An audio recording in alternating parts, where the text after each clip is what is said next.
The aroma of fresh lilies and wealth permeated the atmosphere. The funeral home was filled with attendees, including executives in formal attire, former colleagues conversing discreetly behind costly handkerchiefs, and family members, estranged for years, now feigning shared grief. I stood at the front, next to my father's closed casket, staring at the golden nameplate.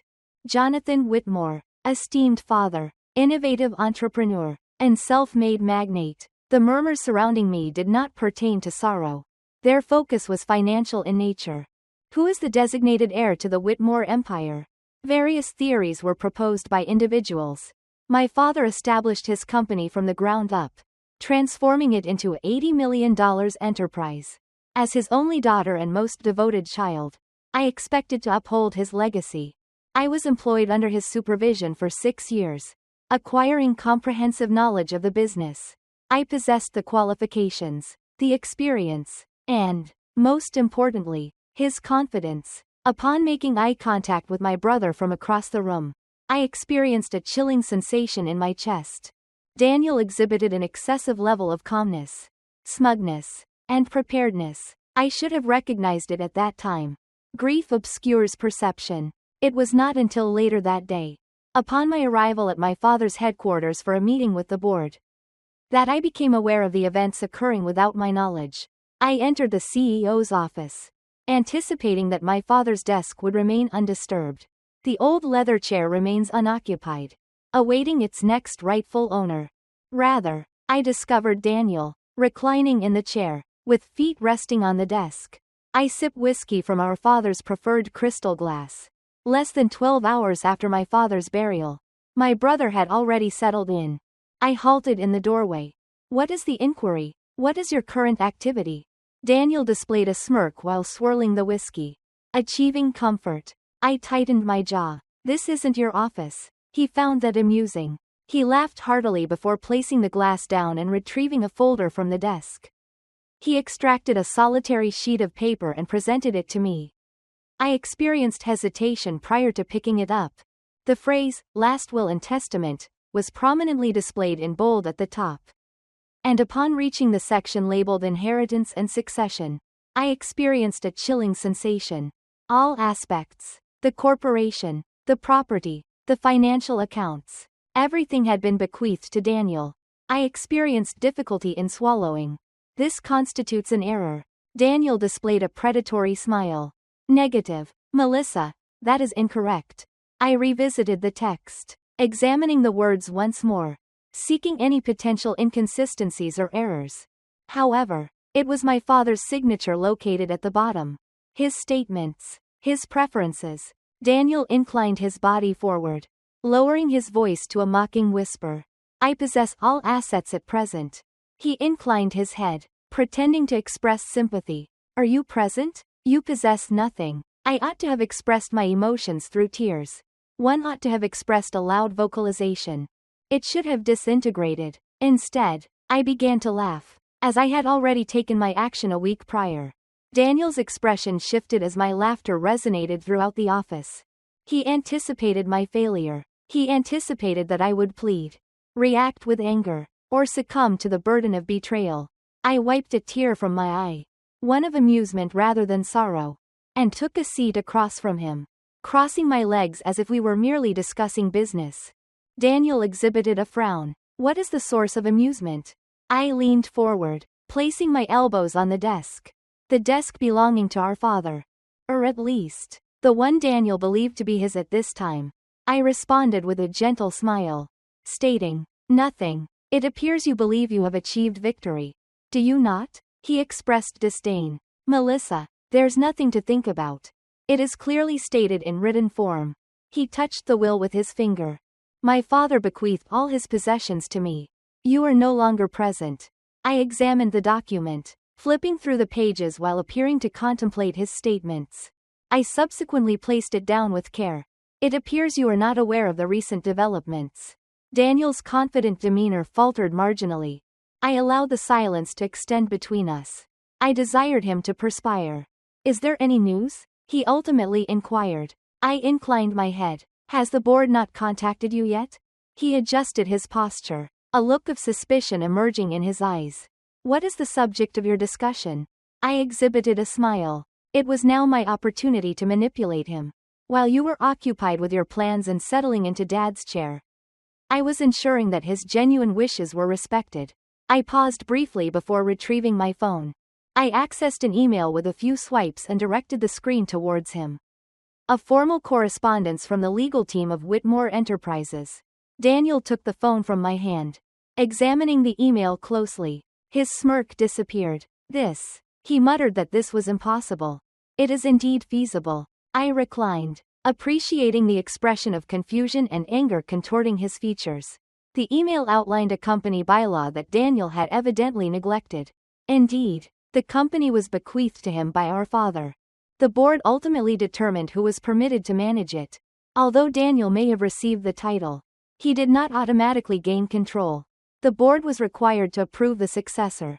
Upon evaluating his inexperience, financial imprudence, and absence of leadership capabilities, the board unanimously decided to reject his appointment as CEO. Daniel's hand tightened around the phone. This statement is humorous. I am the legitimate successor. I exhibited a gesture of indifference. You are indeed the legal heir. However, Father understood that you were incapable of managing this establishment. I inhaled deeply, allowing my subsequent words to resonate. A week ago, he granted me power of attorney. Daniel abruptly raised his head. What is the inquiry? I retrieved an additional document from my bag. This document was duly signed, sealed, and is legally binding. I asserted my complete control over company operations, placing it on the desk. What is the status of the board? They support me. Daniel's face flushed with color. Father would not. He would do so. He did so. I interrupted him. He anticipated your actions precisely. I indicated the surroundings of the office. He anticipated that you would become intoxicated by power, make rash decisions, and jeopardize the company's stability. Daniel rose abruptly, causing his whiskey glass to nearly spill. You believe you possess superior intelligence, he retorted. However, I am the owner of the company. I also stood, facing him across the desk. I manage it. Our gazes met, the intensity of the conflict between us permeating the space. I observed the cognitive processes at work in his mind. He was attempting to devise a solution to this issue. A notable gap exists. A method to reverse the situation. However, there was none. I had dedicated years to preparing for this moment. I observed him. I studied him. I understood precisely how he functioned. While he invested years anticipating Dad's demise to assume control, I dedicated years to ensuring he would never achieve that goal. Daniel exhaled sharply, his jaw tightening. This matter is not concluded. Melissa, I exhibited a smile. I am aware. This represents merely the initial phase. Daniel exhibited intense anger. The tension was evident in the clenching of his fists, the shallowness of his breathing, and the flaring of his nostrils. He was unaccustomed to being outmaneuvered. For years, he had maintained a favorable reputation, relying on charisma and a sense of entitlement. However, charm alone is insufficient for sustaining a company's operations. Entitlement does not supersede legal documents.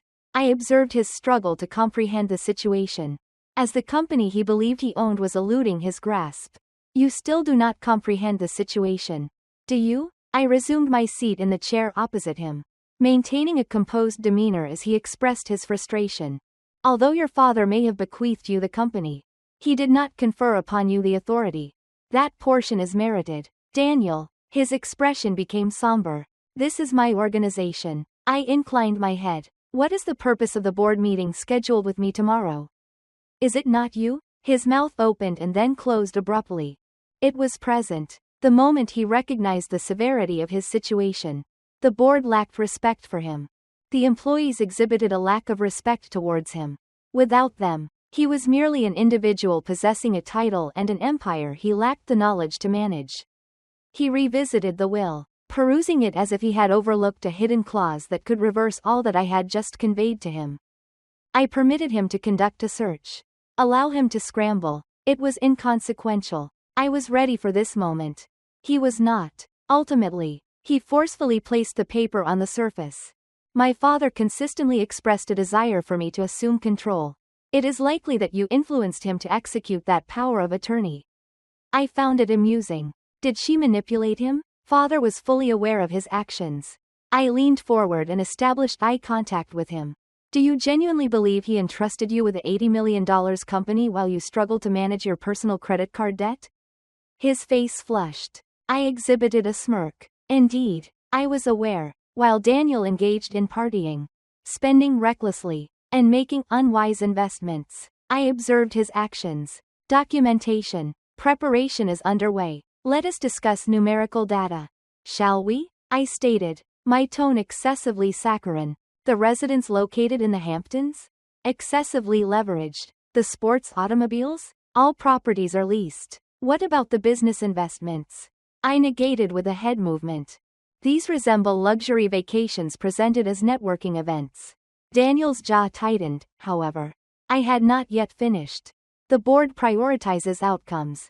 They exhibit a strong appreciation for discipline. They have a strong affinity for strategy. I expressed indifference. Between the two of us, it is evident which individual possesses the knowledge to maintain a company's profitability. He did not respond. He possessed prior knowledge. I allowed the silence to extend prior to delivering the concluding statement. Additionally, there is one more point to consider. I retrieved a sealed envelope from my bag. Father composed this for you prior to his passing.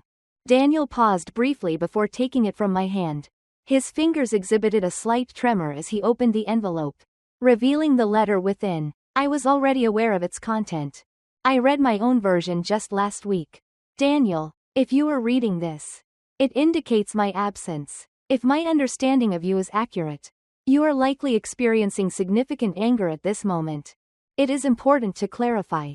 This action was attributable to you, not me. I observed you, son, for an extended period. I observed your tendency to make imprudent decisions, waste opportunities, and anticipate rewards that were not merited.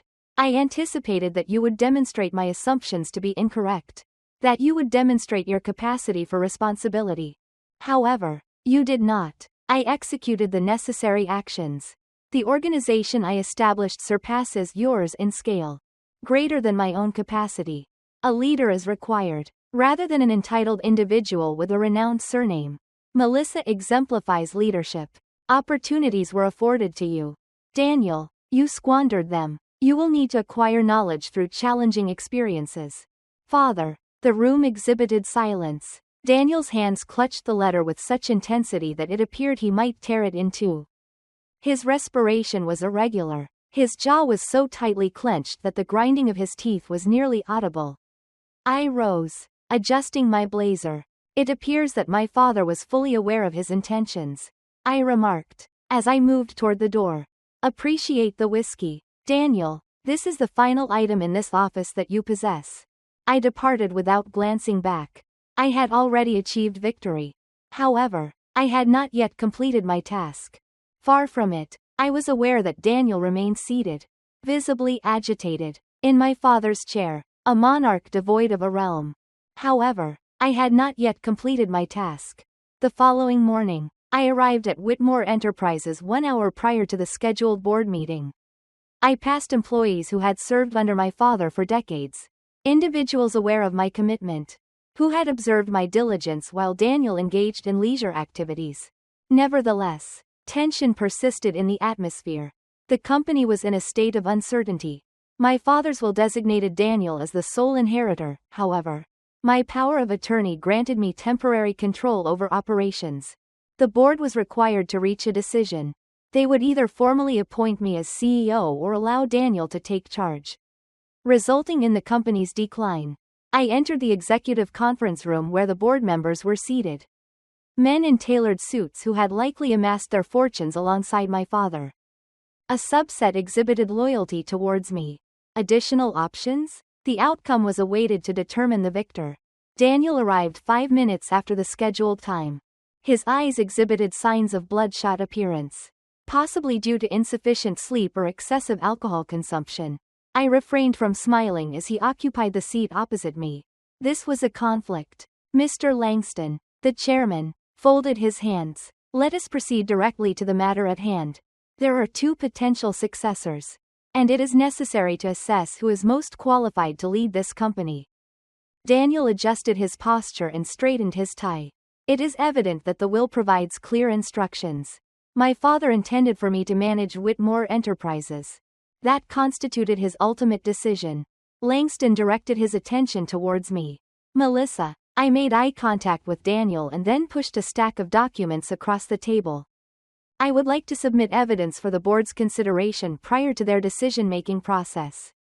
Daniel expressed disdain. Additional legal strategies? I disregarded him. These documents represent financial records from the previous 4 years. Their behavior reflects a pattern of imprudent expenditure, personal liabilities, and unsuccessful investments, all connected to Daniel. I turned to the subsequent set of documents. These internal communications from the finance department indicate concerns regarding the misappropriation of company funds for personal purposes. Daniel's face flushed. You lacked the authority, I continued. Undeterred, I advanced the final sheet. Does an investment report indicate that 1 week prior to our father's death, Daniel attempted to liquidate more than $10 million in company assets to address personal debts? The room became silent. The issue at hand had transcended leadership considerations. The matter pertained to trust. Langston exhaled while tapping the papers. Is this correct? I acknowledged with a nod. All information has been verified. The board members exchanged looks. Daniel was grasping the table with such intensity that his knuckles appeared pale. You cannot proceed with this action. I positioned my hands in a composed manner. I did not engage in any actions. Daniel, you have done so. Subsequently, I executed the final strike. I retrieved one final document. This was one I had preserved for this specific occasion. A proposal for conducting an internal audit. Daniel's body became rigid. This is a formal request for a forensic investigation of all financial transactions conducted under your authorization. I stated with composure. Should the board appoint you as CEO? This will be the initial action taken during your tenure. Langston leaned forward, his expression grave. Are you implying that embezzlement has occurred? I expressed indifference through a shrug. It is suggested that Daniel's financial decisions have been questionable. If he has nothing to conceal, he should welcome a comprehensive investigation. Daniel exhibited a facial expression characterized by intense panic. He was aware of what they would discover. I also did. Langston surveyed the remaining members of the board. Gentlemen, I believe we have gathered sufficient information. Daniel struck the table with his fist. This constitutes a setup. She is attempting to undermine me. Langston directed his attention towards me. Melissa, should we elect you as CEO? What would be your initial action in that role? I acted without hesitation. Stability, I asserted. I will communicate to our investors, employees, and clients that Whitmore Enterprises is well managed. Avoid unnecessary risks. Absence of financial scandals. Langston acknowledged with a nod. What about you, Daniel? Daniel remained visibly agitated. His respiration was irregular. His face was pale. He surveyed the room, seeking support from others. No individual took action. The truth has become indisputable at this point. He was unqualified for leadership. Langston exhaled audibly. It is time to cast our votes. I did not need to tally the hands. I was already aware. The decision was unanimous. The board has appointed me as the new CEO of Whitmore Enterprises. Daniel's chair made a scraping sound against the floor as he rose. His hands exhibited tremors. Do you believe this situation has concluded? He emitted a hiss. I also stood, adjusting my blazer. Negative. Daniel, I stated in a smooth manner. It appears to have just commenced. He exited the room abruptly. I faced the board again, with my shoulders squared and my voice steady. Let us commence our tasks. Gentlemen, I had emerged victorious in the conflict. However, I was on the verge of achieving victory in the conflict. Upon exiting the boardroom, I sensed a notable change. The tension that had permeated the atmosphere since my father's funeral had dissipated. Supplanted by certainty, Whitmore Enterprises is now under my ownership. The executives I encountered no longer exhibited hesitation before nodding in acknowledgement. Assistants who previously evaded eye contact now engaged with my gaze.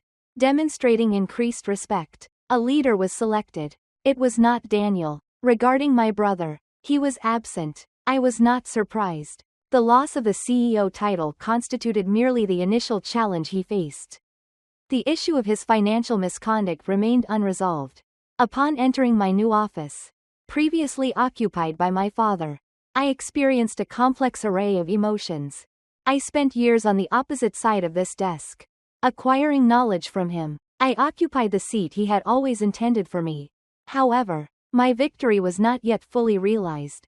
I activated the intercom. "Jessica, please contact the legal department." Shortly thereafter, my father's long-standing attorney, Mr. Calloway, arrived in the office. He adhered to traditional methods.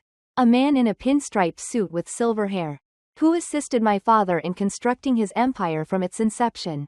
He occupied a seat opposite me. "This likely pertains to Daniel," I acknowledged with a nod. "I require precise information regarding the extent of his predicament." Calloway opened his briefcase and extracted a substantial file. "It is unfavorable," he stated directly. I reviewed the top page briefly. Substantial amounts of company funds were directed towards dubious investments, a significant portion of which traced back to Daniel's personal accounts. The act constituted theft. Unequivocally, with my newly acquired authority, I am now positioned to determine the appropriate course of action. Calloway interlaced his fingers. "The board intends to pursue legal action." I exhaled slowly. "What are the consequences if I do not comply?" He exhibited hesitation. "Consequently, you may be perceived as lacking strength. Furthermore, allowing this issue to go unaddressed may lead investors to conclude that Whitmore Enterprises condones financial misconduct." I acknowledged with a nod. This was not a viable option. "Determine his location," I instructed. As I closed the file, "I will address the matter personally." I located Daniel precisely where I anticipated, within our father's estate. Alternatively, what was formerly our father's estate. At this point, it was legally his property. However, this situation is unlikely to persist for an extended period. I parked in the driveway and entered through the main front doors without knocking. Daniel occupied the study, holding a glass of whiskey. Appearing disheveled, his tie was not secured tightly. His shirt was wrinkled. A man who experienced total loss within a 24-hour period.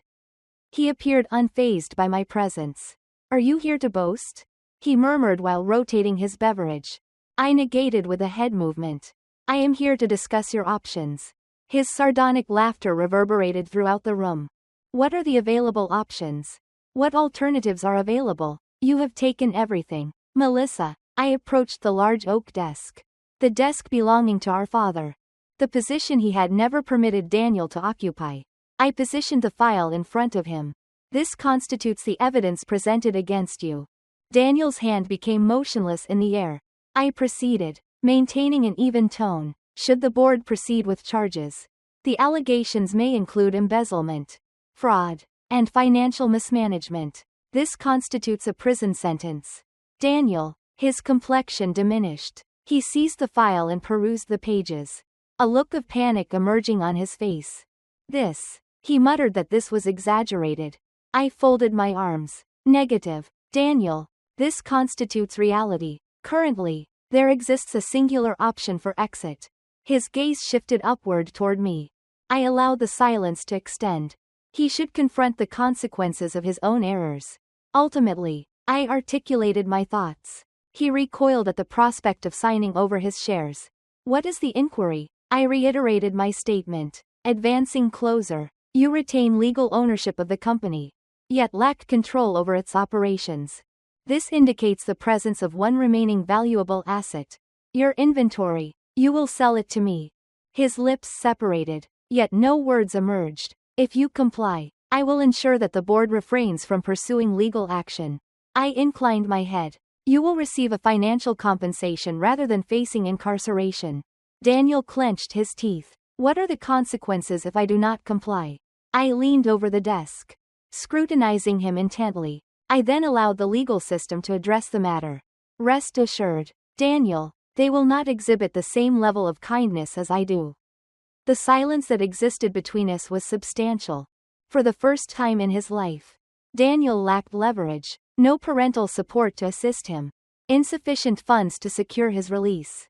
There is no content to address. I was providing him with his final opportunity.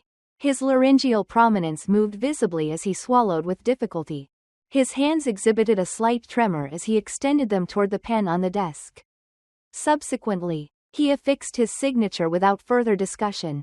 The concluding farewell. I reviewed the documents to confirm their legal validity. Daniel exhaled with a tremor. What are the subsequent steps? I secured my bag and proceeded to exit. You vanish. Daniel, withdraw your funds. Initiate a new beginning, but do not return. He gazed at me, expressing defeat. Is this what you desired? He inquired gently. To eliminate me? I halted in the doorway. Negative. Daniel, I spoke in a subdued manner. I aim to preserve my father's legacy. You have caused your own downfall. I then exited the premises. The company belonged to me. However, it is of greater significance that the Whitmore name is now held by the appropriate individuals. I refrained from looking back. Daniel Whitmore represented yet another educational experience.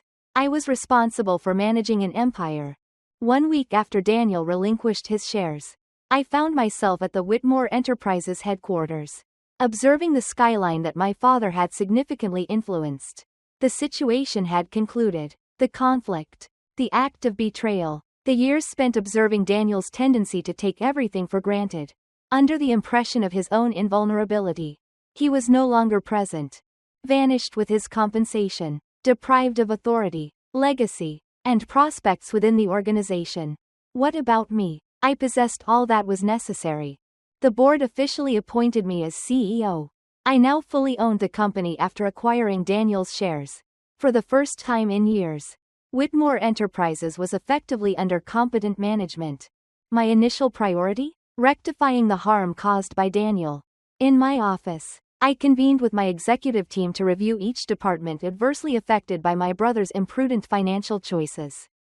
I eliminated the unproductive projects initiated by Daniel for personal financial gain.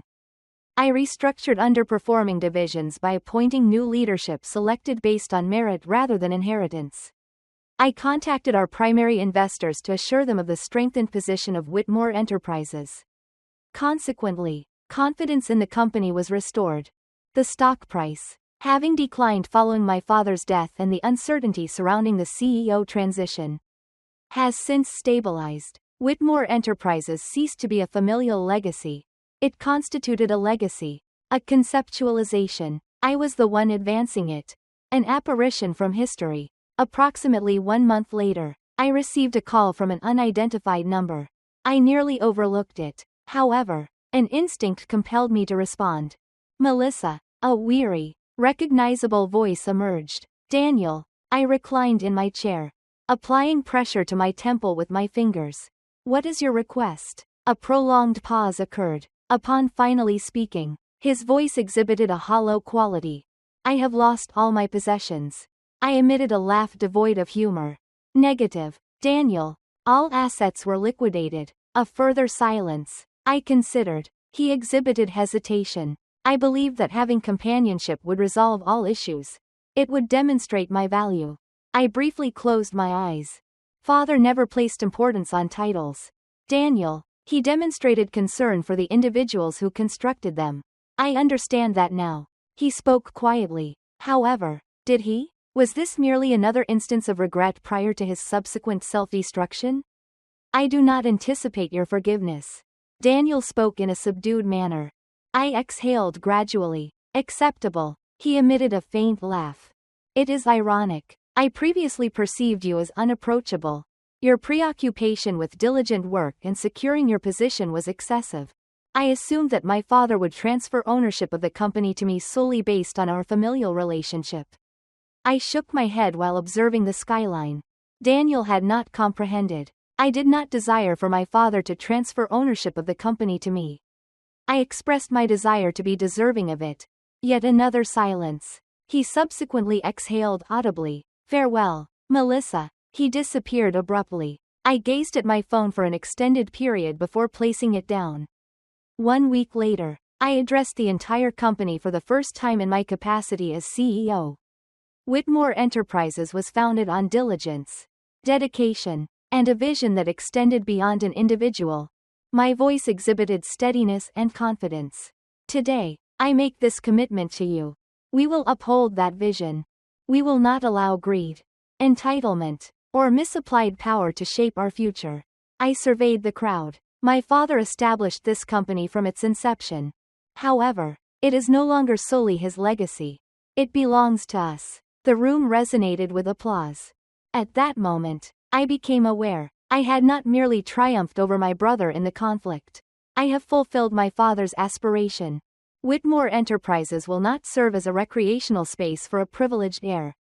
It would represent perseverance, leadership, and integrity. Furthermore, it would belong to me. Daniel had never comprehended a particular concept. Power is not bestowed, it is deserved. I had earned every aspect of it,